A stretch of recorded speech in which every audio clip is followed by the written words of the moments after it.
The big question has been resolved. The United Kingdom is sticking together, but the political landscape is changing. Promises of greater devolution for Scotland will have consequences beyond its borders. Just as the people of Scotland will have more power over their affairs, so it follows that the people of England, Wales and Northern Ireland must have a bigger say over theirs. The rights of these voters need to be respected, preserved and enhanced. So what happens next? Draft legislation is being fast-tracked to be ready by January, with more devolution for Scots on setting taxes, welfare and spending.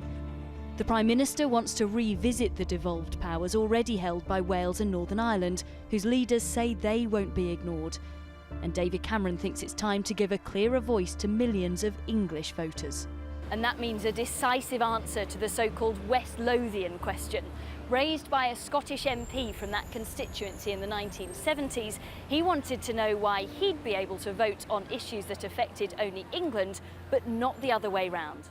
So could there be English votes for English MPs, or even an English Parliament? Some backbench MPs think that's only fair. Health, education, criminal justice, local government, a lot of environment, they will all be settled in England by English MPs and in Scotland by the Scottish Parliament, whereas war and peace, foreign policy, the Army, Navy, Air Force, all those kind of big issues, and the currency union and general economic policy, that's when we all meet together here in the Union Parliament and settle those things for the United Kingdom as a whole. Pretty straightforward. It's not quite as simple as that. Constitutional experts point out the pitfalls, but the appetite for evolution is clear.